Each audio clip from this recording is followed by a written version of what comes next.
ভুল করে থাকলে জাতির কাছে ক্ষমা চাইতে প্রস্তুত আওয়ামী লীগ। সেই সাথে গণতন্ত্র রক্ষায় আসছে নতুন কর্মসূচি। দেশ জুড়ে যখন নির্বাচন নিয়ে আলোচনায়, তখন ওই দেশের একটি বেসরকারি টেলিভিশনকে এমনটা জানিয়েছেন দলটির যুগ্ম সাধারণ সম্পাদক আফাম বাহাউদ্দিন নাসিম। তবে আবারও মাঠে নামছে আওয়ামী লীগ। আগামী নির্বাচনে অংশ নিতে নতুন কোনো কৌশল। ছাত্র জনতার গণ অভ্যুত্থানে গত 5 আগস্ট অবসান হয় 1.5 দশকেরও বেশি সময় ধরে ক্ষমতায় থাকা আওয়ামী লীগ শাসন। আওয়ামী লীগ শাসন আমলে দলটির সভাপতি ও সাবেক প্রধানমন্ত্রী শেখ হাসিনা ভারতে পালিয়ে যাওয়ার পর গা ঢাকা দেন।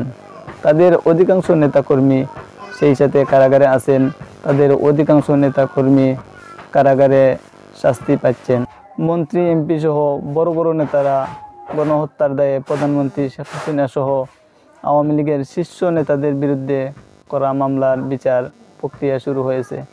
এমন পরিস্থিতিতে তলানিতে গিয়ে ঠেকেছে দলটির সাংগঠনিক কার্যক্রম। তবে এত কিছুর পরেও এখন পর্যন্ত দলটির পক্ষ থেকে কোনো অনুশোচনা করতে বা ক্ষমা চাইতে দেখা যায়নি।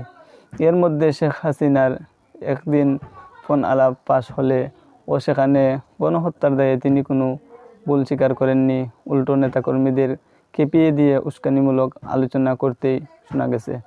এমন পরিস্থিতিতে চারদিকে আলোচনা, নেত্রী শূন্য আওয়ামী লীগ কি তাহলে আগামী নির্বাচনে অংশ নিতে পারবে?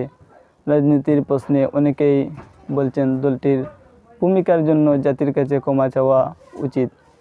এ প্রেক্ষিতে আত্মগোপনে থাকা আওয়ামী লীগের যুগ্ম সাধারণ সম্পাদক আফামা বাহাউদ্দিন নাসিম দেশের একটি বেসরকারি টেলিভিশনের সঙ্গে টেলিফোনে কথা বলেছেন। সেখানে বলেছেন, ভুল করে থাকলে আওয়ামী লীগ জাতির কাছে ক্ষমা চাইতে প্রস্তুত। 21 নভেম্বর আওয়ামী লীগের ভেরিফাই ফেসবুক পেজে শেয়ার করা হয়েছে।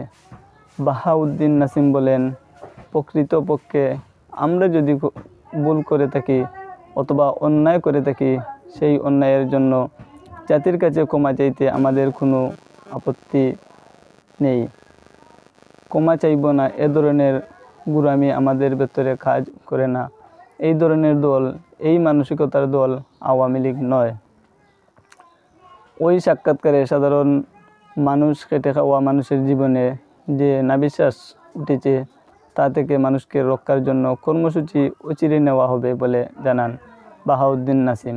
তিনি বলেন, গণতন্ত্রের স্বার্থে মানুষের এবং তরুণ প্রজন্মের, আগামী প্রজন্মের যে চাহিদা, যে প্রত্যাশা, সেটা পূরণের জন্য সময়ের চাহিদা, বাস্তবতার চাহিদা মিলিয়ে আওয়ামী লীগ দলকে আমরা পরিচালনা করব।